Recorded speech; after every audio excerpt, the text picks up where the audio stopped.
Jamais imaginei que escutaria a comemoração da minha própria morte. Nem nos meus piores pesadelos eu teria acreditado que o som que me receberia ao chegar em casa, com as pernas ainda tremendo por ter sobrevivido a um avião destroçado, seria o estouro de uma rolha de champanhe, risadas estridentes e a voz do meu filho gritando: "Traz o champanhe, o avião da mamãe caiu, a herança agora é nossa." Senti que a alma se partiu em duas dentro de mim. Eu, que tinha dado a vida por ele, estava escutando como festejava o fato de eu não respirar mais. Fiquei paralisada diante da porta principal, com a roupa ainda manchada de terra e fumaça do acidente. Nem sequer tinha passado por um hospital. Mal consegui caminhar até um táxi depois de me arrastar entre os destroços. Enquanto apoiava minha mão na madeira da porta, tremi como nunca. Pensei que talvez tivesse escutado errado, que talvez fosse um mal-entendido, que meu filho não poderia estar comemorando minha morte. Mas então ouvi a risada da minha nora, uma risada que eu reconheceria em qualquer vida. Vamos brindar pela liberdade, finalmente. E logo em seguida, o som seco de taças batendo. Esse som terminou de quebrar algo dentro de mim. Contive a respiração. Colei nas costas na parede invisível atrás da porta. Um murmúrio mais grave chamou minha atenção. O do meu cunhado, irmão do meu falecido marido. Nunca pensei que fosse acontecer assim, mas olha, melhor agora do que depois. Meus dedos se fecharam em um punho tão forte que senti minhas unhas cravarem na pele. Meu filho, minha nora, meu cunhado, 3 pessoas que eu tinha ajudado durante anos, comemorando que eu tinha deixado de existir. Apertei os dentes enquanto uma pontada de dor atravessava meu peito. Que tipo de monstro eu tinha criado? Que tipo de serpente eu tinha alimentado durante tanto tempo? Meu filho tinha sido uma criança doce, sensível, ou pelo menos foi isso que eu acreditei. Algo nele se torceu, algo nele apodreceu. Talvez por minha culpa, ou talvez pela gente com quem ele se cercou. Mas nada justificava isso. Dei um pequeno passo para trás, ainda sem entrar. Quis escutar mais. Minha nora perguntou: "Quando vamos poder começar a dividir tudo?" Meu filho respondeu com um tom impaciente: "Amanhã mesmo já liguei para um advogado. Se o corpo nunca aparecer, melhor ainda para nós." Se eu tivesse alguma dúvida, desapareceu naquele segundo. Não era choque, não era nervosismo. Eram planos. Planos deliberados. O ar ficou denso. Senti que minhas pernas não me sustentavam, mas me obriguei a permanecer firme. Não podia entrar ainda. Não assim. Tinha que escutar tudo o que pudesse. Tinha que saber até onde ia a podridão. Outro homem, com a voz pastosa de álcool, disse: "Eu te falei para insistir que sua mãe pegasse aquele voo. Era questão de tempo." O mundo parou para mim. Meu coração deu um salto tão brusco que perdi o ar. Meu filho tinha insistido para eu pegar aquele voo de propósito. Lembrei da insistência dele. Lembrei de como me empurrou para viajar sozinha, dizendo que me faria bem espairecer. Lembrei da sensação estranha que tive quando me despedi antes de entrar no aeroporto. Lembrei do abraço frio, do desinteresse, da pressa. As peças se encaixaram de uma vez. Bem demais, tarde demais. Quis vomitar. Apoiei-me na parede para não cair. Meu cunhado acrescentou: "Eu tinha minhas dúvidas, mas admito que saiu melhor do que o esperado." Meu filho riu. Riu. "Ah, por favor, se ela já não conseguia viver sozinha, ia nos deixar problemas, não herança." Teria morrido de tristeza se o destino não tivesse me dado a oportunidade de escutar com meus próprios ouvidos. Limpei o rosto com a manga suja. Minha respiração ficou mais lenta, mais controlada. Minha dor começou a se transformar, não em medo, não em tristeza, em algo que eu nunca tinha sentido em relação ao meu próprio sangue. Raiva.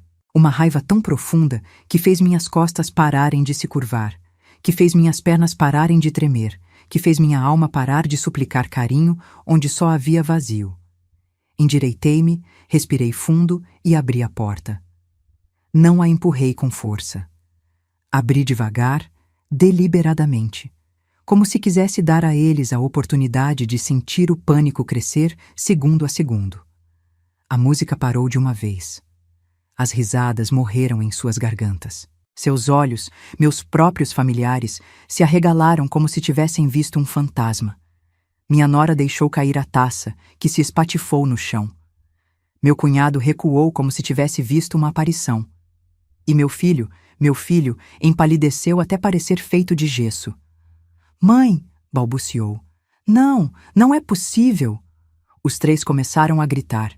Gritos de horror, de incredulidade, de culpa, de terror. Eu dei um único passo para dentro da casa. Só um. O suficiente para que entendessem que eu não tinha morrido. O suficiente para congelar o sangue deles. E com a voz mais calma que jamais usei, eu disse: "Tranquilos, ainda não vim buscar nada. Só vim escutar." Mas antes de continuar, verifique se você já está inscrito no canal e conte nos comentários de qual cidade ou país você está assistindo. Adoramos saber até onde nossas histórias chegam. Quando minhas palavras ecoaram na sala, o silêncio que se criou não foi um silêncio normal. Foi um silêncio que cortava, que pesava, que denunciava. Era o silêncio de 3 pessoas se confrontando com a verdade. Eu não estava morta, e eles estavam acabados. Meu filho foi o primeiro a reagir, deu um passo para trás, tropeçou em uma mesinha baixa e quase caiu. A taça da minha nora ainda estava quebrada aos pés dela, o vinho derramado como se fosse sangue. A música ainda tocava bem baixinho no alto-falante da sala de jantar, uma melodia alegre que fazia tudo parecer ainda mais cruel. "Mãe", balbuciou. "Eu pensei, a gente achou que..." Levantei uma mão e o interrompi sem aumentar o tom. "Não diz nada ainda. Quero ver o que o seu coração inventa antes que a sua língua comece a mentir." Minha nora levou a mão ao peito, fingindo espanto, compaixão, até alívio. Eu a observei com a precisão de uma cirurgiã. Seus olhos não tinham lágrimas. Sua respiração não estava acelerada. Sua postura não era de alguém agradecida pela minha sobrevivência. Era a postura de uma atriz. Mais uma na minha vida. "Sogra", disse com a voz trêmula. "Graças a Deus eu não consigo acreditar. Pensamos o pior." "O pior", a interrompi. "Ou o melhor." Ela ficou gelada. Meu filho apertou os lábios. Meu cunhado desviou o olhar. O cheiro de champanhe recém-aberto ainda enchia o ambiente. Havia uma mesa com salgadinhos, um bolo, taças prontas para serem distribuídas. Música festiva. Não era um ambiente de tragédia. Era uma festa. Minha festa de morte. Caminhei devagar pela sala, com meus sapatos cobertos de terra e minhas mãos ainda arranhadas do acidente. Deixei que cada passo falasse mais alto que minhas palavras.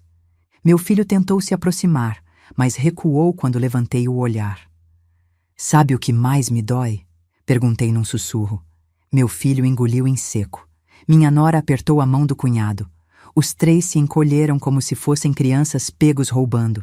"Que durante anos eu acreditei que tudo o que eu fazia por vocês era por amor", continuei. "E agora descubro que a única coisa que vocês estavam esperando era o meu fim." "Mãe, não!" gritou meu filho. "Você não entende. A gente se assustou." Ri. Uma risada amarga, quebrada. "Ah, sim. Por dentro vocês estavam arrasados enquanto brindavam." Meu cunhado murmurou. "Foi um mal-entendido." Olhei para ele. "Um mal-entendido? Quem diz, melhor agora do que depois, quando acredita que alguém que ama acabou de morrer?" Ele fechou a boca. Vi como meu filho procurava palavras entre os escombros da própria consciência, tentando construir uma mentira que sustentasse o insustentável. "Mãe", começou de novo, "te juro, eu não queria que você morresse. Só estava nervoso. Não sabia o que pensar." Me inclinei um pouco para a frente, observando-o com o mesmo cuidado com que se examina um animal ferido que pode morder. "Me diz uma coisa, filho", sussurrei. "Você ficou nervoso porque o avião caiu ou ficou nervoso porque eu sobrevivi?" Minha pergunta o atravessou como uma faca. Escapou dele um gesto mínimo, um piscar de olhos rápido que não soube esconder. Ali estava a verdade. Enquanto permanecia ali, Uma sensação que eu tentava ignorar desde o momento em que saí dos destroços do avião veio à tona. Algo naquele acidente tinha estado errado desde o início. E a voz daquele homem na sala, o que disse que meu filho tinha insistido, ecoava como um aviso tardio. Minha mente voltou, sem pedir licença, aos anos em que ele era apenas uma criança. Lembrei dele chegando triste da escola, com os ombros caídos porque alguém não quis brincar com ele. Lembrei de abraçá-lo com força, enquanto prometia que ele nunca estaria sozinho. Lembrei dele dormindo no meu colo quando tinha medo do escuro, me pedindo para não soltá-lo. Lembrei dele me dizendo, quando tinha 9 anos, que eu era a pessoa favorita dele no mundo. Em que momento tudo isso se quebrou? Havia sinais. Sempre houve. Sinais que eu ignorei porque estava ocupada demais, justificando o injustificável. Lembrei quando ele tinha 15 anos e eu o peguei roubando dinheiro do pai. Chorou. Jurou que era para comprar presentes para os amigos. O pai quis castigá-lo. Eu intercedi. Disse que tinha sido um erro, que era só um adolescente que ia aprender. Lembrei quando, já adulto, me pediu uma quantia grande emprestada para um negócio que nunca existiu. Me mentiu. Soube meses depois, mas voltei a justificar. Ele está tentando encontrar o caminho dele, eu repetia para mim mesma. Meu falecido marido via coisas que eu não via. Muitas vezes tentou me alertar. Você mima ele demais. Está dando tudo sem que ele conquiste nada. Um dia isso vai te machucar. Eu me irritava quando ele dizia essas coisas. Achava que era exagero, que ele não entendia a sensibilidade do nosso filho. Achava que com amor tudo se corrigia. Me enganei. E agora o erro me perseguia com o rosto do meu filho, rindo da minha morte. Respirei fundo. Tinha algo mais que não podia ignorar. O acidente. Lembrei da cena no aeroporto. Meu filho insistiu em me levar. Insistiu em conferir o horário. Insistiu para eu pegar aquele voo. Insistiu para eu não me atrasar. E quando me despedi dele, não me olhou como uma mãe que está partindo. Me olhou como quem observa uma transação prestes a ser concluída. Não conseguia provar ainda, mas na minha alma já não havia dúvidas. Alguém tinha manipulado aquele acidente. Talvez não ele diretamente, mas ele sabia demais. Ou desejou demais. Olhei para os 3 mais uma vez. Tinha 2 opções: enfrentar tudo imediatamente, com a raiva fervendo, ou analisar, observar e planejar. Escolhi a segunda. Não por medo, por inteligência. A vingança nunca é eficaz quando se grita. É eficaz quando se executa em silêncio. Me virei e saí pela porta.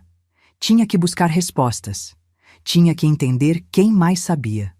Tinha que reconstruir minha própria história desde o início, porque agora eu via com clareza o que jamais tinha querido ver. Meu filho não se tornou assim hoje. Meu filho sempre foi assim, e eu nunca quis aceitar.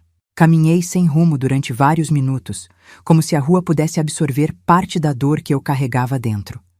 Mas quanto mais avançava, mais clara ficava uma sensação que eu tentava ignorar desde o momento em que saí dos destroços do avião. Algo naquele acidente tinha estado errado desde o início. Decidi ir ao aeroporto. Não sabia exatamente o que procurava, mas sabia que se voltasse para casa sem respostas, poderia perder o controle e enfrentar meu filho antes da hora, sem provas, sem plano. Peguei um táxi. O motorista me olhou pelo retrovisor com certa compaixão. Minha roupa ainda tinha manchas de terra e fumaça. Eu devia parecer uma aparição. Tem certeza, senhora? Já está tarde. Preciso estar lá, respondi sem explicar mais. O aeroporto de Viracopos à noite tinha uma calma inquietante, como se não quisesse lembrar do caos do dia anterior. Ao descer do táxi, senti um arrepio percorrer minhas costas. A entrada estava quase vazia, exceto por alguns funcionários da limpeza e uma mulher de uniforme que olhava o celular. Me aproximei do balcão de informações. O homem atrás do balcão levantou o olhar, surpreso. Senhora, precisa de ajuda? Havia algo no olhar dele que me inquietou. Talvez tenha reconhecido o voo pela minha roupa. Talvez tenha reconhecido a tristeza. Eu estava no voo 782, o que ia para Recife, disse em voz baixa. O homem ficou parado. Depois assentiu devagar, com uma mistura de respeito e horror. A senhora sobreviveu. Sim, respondi. E preciso falar com alguém que esteve aqui ontem. Alguém que lembre quem me registrou, quem estava no portão de embarque, qualquer coisa. Ele discou um número interno. Pediu que eu esperasse. Depois de alguns minutos, apareceu uma mulher com colete da companhia aérea, rosto gentil, mas cansado.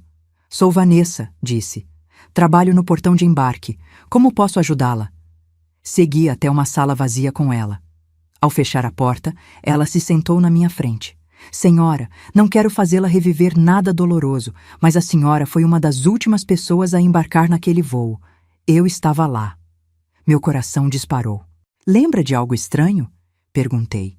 Ela franziu a testa, como se estivesse escolhendo as palavras com cuidado. Na verdade, sim. Senti o ar ficar mais denso. Diga tudo, por favor. Vanessa respirou fundo. Primeiro, a senhora parecia apressada, como se tivesse mudado de ideia no último minuto. Meu filho insistiu para eu viajar, murmurei. Ela assentiu sem entender direito. Mas o que me chamou a atenção foi outra coisa. Meu corpo ficou tenso. O quê? Teve um homem que perguntou se a senhora já tinha embarcado. Um homem, repeti. Como era? Uns 50 anos, terno escuro, não parecia passageiro, tinha um tom de voz muito urgente. E quando eu disse que a senhora estava prestes a entrar, ele se afastou falando no telefone. Escutou alguma coisa? Só 2 palavras. Tá feito. Meu estômago se fechou como um punho. Tá feito. A mesma frase que eu tinha escutado dentro da minha casa. A mesma frase que meu cunhado repetia com cinismo. A mesma frase que usavam quando falavam da minha herança. Senti frio, muito frio. Lembra de mais alguma coisa? Perguntei. Vanessa hesitou. Bom, teve um segundo detalhe. Um que na hora me pareceu só coincidência, mas agora que vejo a senhora aqui, não sei. Diga. Uma semana antes, continuou, alguém ligou perguntando especificamente sobre esse voo. Perguntaram se era seguro, se tinha relatos de falhas na rota, se haveria atrasos. Na hora, achei que era um passageiro nervoso. Meu coração batia no peito e deixava um vazio. Deixou o nome? Não, o número estava bloqueado. Não consegui responder. Minha respiração se tornou um fio frágil. Vanessa apoiou uma mão sobre a mesa. Sei que isso não ajuda na dor, mas precisava contar. Para que a senhora não pense que tudo foi coincidência. Cobri o rosto com as 2 mãos. Não chorei. Estava além das lágrimas. Quando saí da sala, minha mente era um turbilhão. Um homem perguntando por mim, alguém investigando o voo, meu filho insistindo na data, meu cunhado dizendo, melhor agora do que depois, minha nora brindando dizendo, finalmente, e o acidente. Aquele acidente do qual ninguém deveria ter sobrevivido. Me encostei numa coluna para recuperar o fôlego. O cheiro do aeroporto me revirava o estômago. Minha cabeça girava. Aquilo não foi um acidente. Não tinha sido um acidente. Talvez nunca tenha sido. E então, como se o destino quisesse cravar a última peça do quebra-cabeça, escutei meu nome. Marlene? Virei bruscamente. Uma mulher baixinha, com uma bengala e o rosto marcado por cicatrizes leves, me observava como se tivesse visto um fantasma. A senhora estava naquele voo? Perguntou. Meu coração bateu com força. Sim, ela engoliu em seco. Eu também. Abafei um grito. Era outra sobrevivente. Preciso falar com a senhora, acrescentou tremendo. Não foi coincidência aquele avião cair. E a senhora precisa saber o que eu vi antes de decolarmos. O mundo parou. O que viu? Ela olhou ao redor nervosa. Uma conversa. Um homem falando no telefone. Repetiu o seu nome. Disse que estava tudo pronto para que a senhora não voltasse. Minha pele se arrepiou completamente. Consegue descrever esse homem? A mulher respirou fundo. Posso fazer melhor. Enfiou a mão na bolsa e tirou um pequeno caderno. Posso desenhar, trabalho com retratos. Sentou-se num banco. Começou a traçar linhas rápidas, precisas, seguras. Quando virou o caderno para mim, senti que o coração parou. Reconhece? Perguntou. Reconhecia. Meu Deus! Como reconhecia? Era alguém que tinha estado na minha casa centenas de vezes. Alguém que eu tinha alimentado, ajudado, escutado. Alguém de quem eu jamais teria suspeitado. Era meu cunhado. E com aquela imagem diante de mim, entendi que não só tinham me traído, tinham tentado me matar. Voltei para casa caminhando como se minhas pernas já não fossem minhas. O desenho do rosto do meu cunhado ainda queimava nas minhas mãos. Eu o via toda vez que piscava. Ele. Ele tinha estado no aeroporto. Ele tinha perguntado por mim. Ele tinha dito, tá feito. Ele, meu cunhado. O irmão do homem que eu amei. O tio do meu filho. A pessoa que por anos comeu na minha mesa, bebeu meu café, riu na minha sala. Tinha sido uma peça-chave para que eu não voltasse viva. E se meu cunhado esteve lá, se ele moveu peças, se ele falou ao telefone, então ele não estava agindo sozinho. Necessariamente alguém mais conhecia o plano. Alguém que se beneficiava. Alguém que comemorou de imediato. Meu filho. Ao chegar em casa, não entrei pela porta da frente. Não queria que soubessem que eu tinha voltado. Rodeei a casa em silêncio, com o coração batendo contra as costelas, e me aproximei de uma janela entreaberta. Dali escutei as vozes que continuavam discutindo lá dentro. Eu te disse para não comemorar tão cedo, gritou meu filho, a voz quebrada como se o medo começasse a devorá-lo. E o que você queria que eu fizesse? Respondeu meu cunhado. Você mesmo disse que era impossível alguém sair vivo daquele acidente. Meu coração estremeceu. Ele tinha dito a palavra-chave. Impossível. Você não devia ter pressionado ela para viajar, insistiu meu cunhado. Isso foi evidente demais. Você foi o que falou com aquele homem do aeroporto, rebateu meu filho. Minha respiração parou por um segundo. Havia outro homem envolvido. Havia alguém mais. Minha nora entrou na conversa. E agora? O que a gente vai fazer? Se ela está viva, a gente perde tudo, não só a herança. Vão investigar a gente. Meu filho gritou desesperado. Fica quieta, não fala isso. Foi então que senti algo subindo pela minha garganta, uma mistura de dor, raiva e clareza. Também não foi ideia só do cunhado, nem ideia só do meu filho. A ideia tinha sido dela, da minha nora. Alguém dentro de mim estava ardendo. Já não era medo. Era um fogo mais frio. Justiça. Me afastei devagar da janela antes que me vissem. Não podia continuar escutando. Não porque doía. Doía sim. Mas porque o que eu precisava agora não era mais tristeza. Era estratégia. Caminhei até a frente da casa. O ar fresco bateu no meu rosto. Fechei os olhos e respirei fundo. Ali estava minha vizinha, Dona Célia, envolta num roupão, olhando para a minha casa com uma expressão que misturava susto e curiosidade. Marlene, sussurrou assim que me viu. Estão dizendo que você... Estou viva, respondi sem suavizar o tom. E preciso falar com você. Ela abriu o portão na mesma hora e me segurou pelo braço como se tivesse medo de me perder de novo. Entra, entra. Vou fazer um chá. Achei que nunca mais ia te ver. Entrei na casa dela, onde tudo estava tranquilo, aconchegante, quase normal. Ela me levou até a sala de jantar. Enquanto servia o chá, suas mãos tremiam. Marlene, tem uma coisa que preciso te contar. Uma coisa que eu ouvi, mas não sabia se devia falar. Tinha medo. Minha garganta se apertou. Me conta tudo, Célia. Por favor. Ela se sentou na minha frente, respirou fundo e baixou o olhar. Faz umas 2 semanas, sua nora veio falar comigo. Senti que o coração parava de novo. Me disse, continuou Dona Célia, que estava preocupada com seu estado mental, que você estava esquecendo coisas, agindo de forma estranha, que talvez precisasse de ajuda ou até um tutor legal. Interdição. O mundo girou ao meu redor. Queriam me declarar incapaz. Dona Célia assentiu. Me pediu que se eu visse algo estranho em você, eu denunciasse. Até me ofereceu dinheiro.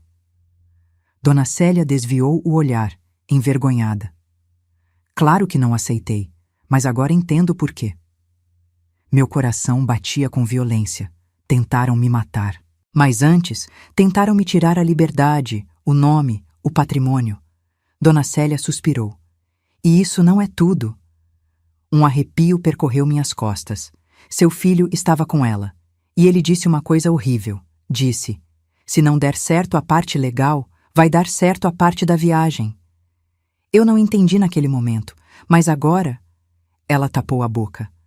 Agora eu entendo tudo. A sala se fechou sobre mim. Meu filho, meu próprio filho, tinha falado de 2 planos, 2 caminhos para se livrar de mim. Era mais profundo do que eu pensava, mais retorcido, mais sombrio. Minha visão embaçou por um instante. Dona Célia segurou minhas mãos. Marlene, escuta.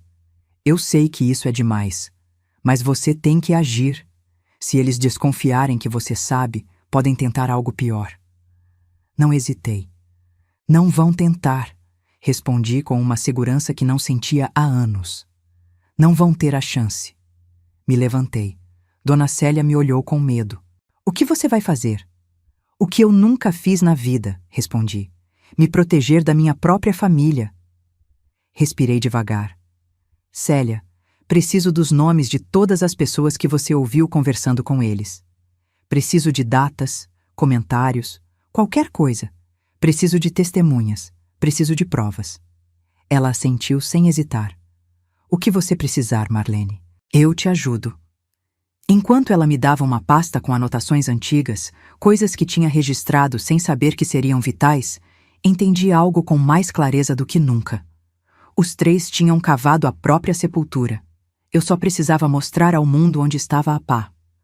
Antes de sair, peguei meu telefone e marquei um número. Era uma pessoa que eu não via há anos, mas cujo profissionalismo eu nunca tinha esquecido. Lúcia Monteiro, advogada criminalista. Ela tinha sido amiga próxima do meu falecido marido, mas nunca teve relação com meu filho, nem com minha nora. Se alguém podia lidar com essa situação sem medo, era ela. Atendeu no 3º toque. Marlene? Perguntou com incredulidade. É você? Soube do acidente. Você está... Estou viva, Lúcia, e preciso te ver. Você está bem? Não, respondi com frieza. Mas preciso que você me ajude a fazer com que quem fez isso também não esteja. Houve um silêncio, e depois... Me diz onde você está. Vou agora. Desliguei o telefone e respirei fundo. Olhei para minha casa, onde as luzes estavam acesas e as sombras se moviam de um lado para o outro. A primeira peça do dominó estava pronta para cair. Voltei para minha casa com a pasta de Dona Célia bem apertada contra o peito, como se fosse um escudo invisível. Mas não era um escudo, era uma arma. Uma que eles mesmos tinham me entregado sem saber, com cada comentário imprudente, cada mentira, cada plano falado alto demais. O caminho até minha porta pareceu diferente. Antes era a casa onde vivia a família que eu achava que tinha. Agora era o cenário de um crime. Não a minha morte. Essa não conseguiram. Mas o crime mais profundo. O de terem me apagado dos corações deles muito antes de tentarem me apagar da vida. Não entrei de imediato. Fiquei alguns segundos diante da porta, escutando. Todos discutiam lá dentro. Suas vozes chegavam abafadas, mas dava para ouvir palavras claras como problema, arruinar, polícia, plano. Escutá-los entrando em pânico era apenas um pequeno consolo, mas não era suficiente. Não ainda. Lúcia chegou poucos minutos depois. Elegante, segura, preparada. Está pronta? Perguntou em voz baixa. Estou, respondi. Vamos acabar com isso. Entrei. Os 3 ficaram congelados quando me viram aparecer na sala, com Lúcia logo atrás. Meu filho pareceu mais pálido do que antes. Minha nora estava descomposta, e meu cunhado se encolheu no sofá como se pudesse desaparecer. Quem é essa? Perguntou meu filho com a voz falhando. Sou a advogada da sua mãe, respondeu Lúcia, deixando a bolsa sobre a mesa do centro. e vim escutar quem quer falar primeiro. Minha nora deu um passo para trás. A gente não tem nada para falar. Lúcia levantou uma sobrancelha com calma fria. Não precisam falar nada. Vocês já disseram o suficiente. Tirei a pasta e coloquei sobre a mesa. Tenho testemunhos, conversas escutadas pelos vizinhos, comentários imprudentes feitos em voz alta demais, anotações, datas, e se isso não for suficiente, também tenho um retrato. Meu cunhado empalideceu na hora. Retrato de quê? Perguntou meu filho. Olhei diretamente para o cunhado. Dele, no aeroporto. O corpo dele desabou no sofá. Meu filho explodiu. Meu Deus, tio, você estava no aeroporto? O cunhado não respondeu. Minha nora gritou. Você é louco? Colocou a gente toda nessa. E nesse exato momento, Lúcia tirou um pequeno aparelho da bolsa. Um gravador. Perfeito, disse com voz firme. Vamos facilitar as coisas. Marlene, coloca na mesa. Meu filho se levantou de um salto. Você está gravando essa conversa?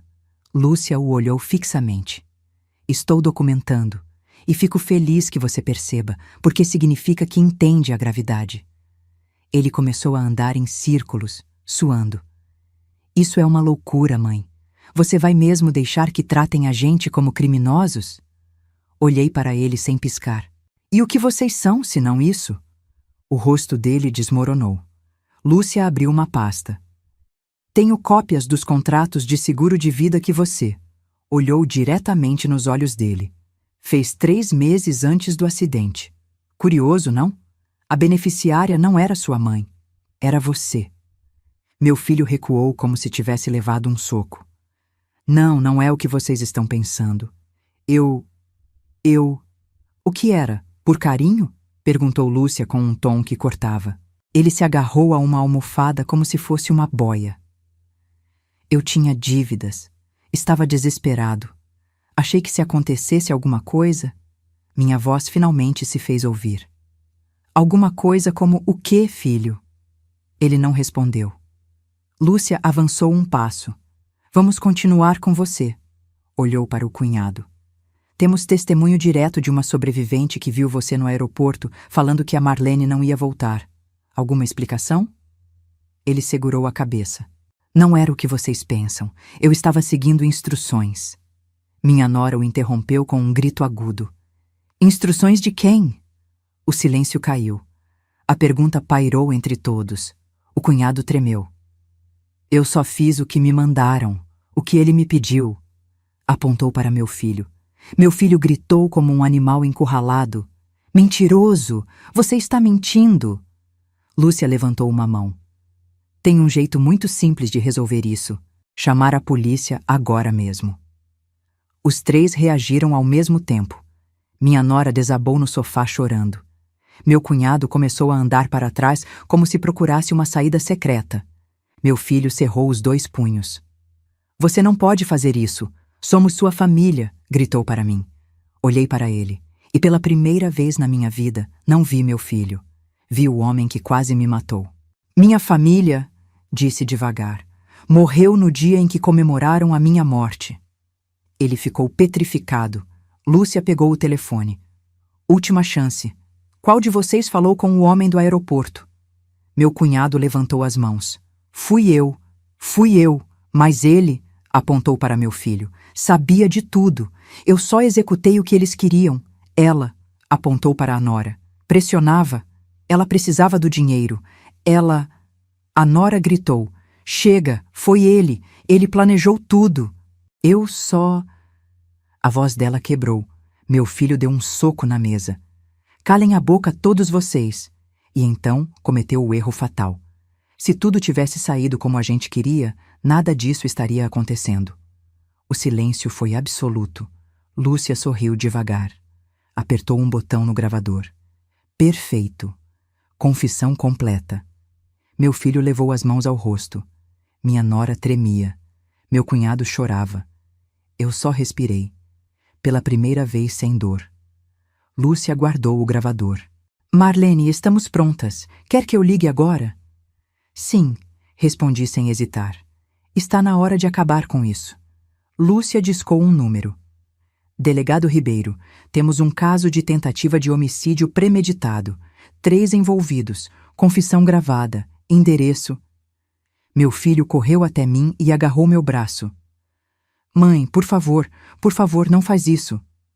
Retirei meu braço com calma. Filho. Ele levantou o olhar cheio de lágrimas falsas. Eu sobrevivi. Agora é a vez de vocês sobreviverem à verdade. Nesse instante, sirenes soaram ao longe. A queda já não podia ser interrompida. As sirenes se aproximavam cada vez mais, misturando-se ao som do vento que batia nas janelas abertas. Tudo parecia parado, como se o tempo tivesse decidido observar o que estava prestes a acontecer. Dentro da sala, meu filho estava paralisado, respirando com dificuldade, o rosto completamente desfigurado. Minha nora mal conseguia se manter de pé, e meu cunhado não parava de olhar para a porta como um animal encurralado que procura uma saída que já não existe. Lúcia conferiu o gravador pela última vez, verificando se o áudio tinha ficado completo. Depois, fechou a bolsa com a calma de quem já ganhou uma batalha antes de ela começar. Eu me sentei na cadeira ao lado da mesa. Estava exausta, mas estável. Mais estável que eles. Porque a verdade era que eu já tinha chorado tudo o que tinha para chorar. Agora, só restava justiça. As sirenes pararam na frente da casa. Ouviu-se o som de portas de carros abrindo, passos firmes, vozes de policiais. Meu filho levou as mãos à cabeça, desesperado. Mãe, eu te imploro, por favor, não deixa isso acontecer, sussurrou com a voz quebrada, como se só agora entendesse que a vida não se controla como um jogo. Eu o observei. Não havia ódio em mim, não por ele. Havia algo mais difícil, mais dilacerante, decepção. Uma decepção tão grande que tinha esvaziado um espaço inteiro dentro do meu peito. Não posso mais te proteger, filho, respondi em voz baixa, mas firme. Você me tratou como inimiga, comemorou minha morte e depois tentou apagá-la para sempre. O que você queria que eu fizesse? Ele negou com a cabeça várias vezes, como se pudesse desfazer o que aconteceu. Eu não queria que você morresse. Não queria isso. Era só pressão, era só medo. Eu estava desesperado. Lúcia interveio com dureza. Desespero não justifica seguros fraudulentos, ligações ao aeroporto, nem planejar a morte de uma pessoa. Os policiais bateram na porta. Lúcia abriu sem esperar. Entraram 4 agentes. Um deles, de uniforme impecável e olhar firme, o delegado Ribeiro, se aproximou de mim primeiro. Senhora Marlene Figueiredo, disse com um gesto respeitoso. Fomos informados de que a senhora sobreviveu ao acidente e que há uma denúncia de tentativa de homicídio. Está em condições de confirmar o que aconteceu? Assenti com calma. Sim, delegado. Tenho provas, gravações, testemunhas e a confissão completa dos envolvidos. Os policiais se viraram para os 3 acusados. Meu filho deu um passo para trás. Não, eu não fiz nada. Isso tudo é um mal-entendido. O delegado Ribeiro se manteve neutro. Temos uma gravação em que o senhor declara explicitamente que se tudo tivesse saído como queriam, nada disso estaria acontecendo. Meu filho apertou os punhos. Isso não significa que eu... Mas a voz falhou. Os policiais cercaram os 3. Minha nora começou a chorar mais alto, suplicando. Por favor, não podem fazer isso comigo. Eu não tinha intenção de matar ninguém. O policial respondeu com firmeza. A senhora estava comemorando a morte de uma pessoa e há provas da sua participação no planejamento. Isso é cumplicidade. Meu cunhado tentou fugir pela porta lateral, mas 2 policiais o interceptaram em segundos. Seguraram seus braços e ele começou a gritar. Eu não quero ser preso, não quero, foram eles. Eu só seguia ordens. Lúcia o olhou com ironia. Coitado, ninguém te avisou que seguir ordens também é crime? Meu filho se voltou para mim uma última vez, desesperado. Mãe, por favor, eu sou seu filho, sou seu sangue. Você não pode fazer isso. Senti uma dor profunda no peito, uma dor velha, de anos. Mas também soube que soltá-la era a única forma de viver. Você fez isso primeiro comigo, respondi. Eu só escolhi sobreviver. Os policiais começaram a algemá-los. Minha nora gritava, meu cunhado chorava, e meu filho não dizia nada. Só me olhava com uma mistura de raiva, medo e vergonha. Quando o levaram para fora da casa, eu não me mexi. Não era triunfo, não era vingança, era justiça. A justiça que eles mesmos me obrigaram a buscar. Os dias seguintes foram uma mistura esmagadora de trâmites, perguntas, investigações e manchetes. Meu nome saiu nos jornais. A história da mulher que sobreviveu a um acidente de avião e descobriu que a própria família comemorava sua morte viralizou. Alguns se escandalizavam, outros choravam. Alguns me mandavam mensagens de apoio. Outros queriam entrevistas. Recusei todas. Não queria fama. Só queria paz. Os 3 foram acusados formalmente. Homicídio premeditado em grau de tentativa. Fraude de seguro. Associação criminosa. Obstrução da justiça. A investigação da Polícia Federal descobriu que meu cunhado tinha pagado um mecânico do aeroporto para sabotar o sistema hidráulico da aeronave. O mecânico foi preso em Goiânia 2 semanas depois e confessou tudo em troca de redução de pena. Lúcia cuidou de tudo sem falhas. Era implacável. Durante os depoimentos, meu filho tentou culpar o cunhado. A nora tentou culpar meu filho. E o cunhado tentou culpar todos. A mulher que sobreviveu comigo ao acidente, aquela que desenhou o retrato do meu cunhado no aeroporto, testemunhou com firmeza. Seu depoimento foi devastador. Mas a gravação, aquele gravador que Lúcia ligou no momento exato, foi a sentença deles. O Ministério Público ficou impressionado com a clareza das provas. No final, aceitaram um acordo. Meu cunhado, 12 anos de reclusão. Minha nora, 6 anos por cumplicidade, fraude e acobertamento. Meu filho, 18 anos. O que mais tinha a perder? O que mais fez para ganhar dinheiro com minha morte? O que mais sabia? O que mais mentiu? O que mais comemorou? Quando soube, não chorei. Fiquei em silêncio olhando o papel da sentença. Era estranho. Muito estranho. Era meu filho. Mas, ao mesmo tempo, não era mais. Havia uma dor profunda, sim, mas também uma libertação. Uma libertação lenta, dura e necessária. 3 semanas depois do julgamento, fui ao túmulo do meu marido. Lúcia me acompanhou. Dona Célia também. Levei flores brancas. Me ajoelhei diante da lápide, toquei seu nome com os dedos, senti algo se mover dentro de mim. Algo velho, algo triste. Me perdoa, sussurrei. Você tinha razão. Sempre teve razão. Lúcia colocou a mão no meu ombro. Não é culpa sua ter amado demais. Respirei fundo. Mas foi erro meu não ver o que estava se formando. Ela negou devagar. Amar não é um erro. Confiar não é um erro. O erro cometem aqueles que destroem o que lhes é dado. Suas palavras me atravessaram como um raio de luz. Quando o processo terminou, me mudei para uma casa pequena em Ubatuba, perto do mar. Não era grande, não era luxuosa, mas era minha e era tranquila. Os primeiros dias acordei assustada, como se esperasse ver meu filho entrar pela porta para me pedir dinheiro, ou minha nora dando ordens, ou meu cunhado rondando como uma sombra. Mas não havia ninguém, só eu, e o som do mar.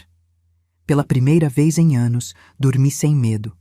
Aprendi a cozinhar para mim mesma, a caminhar pelas tardes, a ler sem interrupções, a escutar meus próprios pensamentos, a me amar. Às vezes chorava. Sim, porque o luto por um filho vivo é o mais doloroso. Mas também entendi algo. Meu filho deixou de ser meu filho muito antes daquele julgamento. Talvez tenha deixado de ser quando o dinheiro se tornou mais importante que minha vida.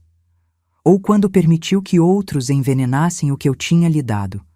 Ou quando simplesmente decidiu que eu era um obstáculo. Não sei.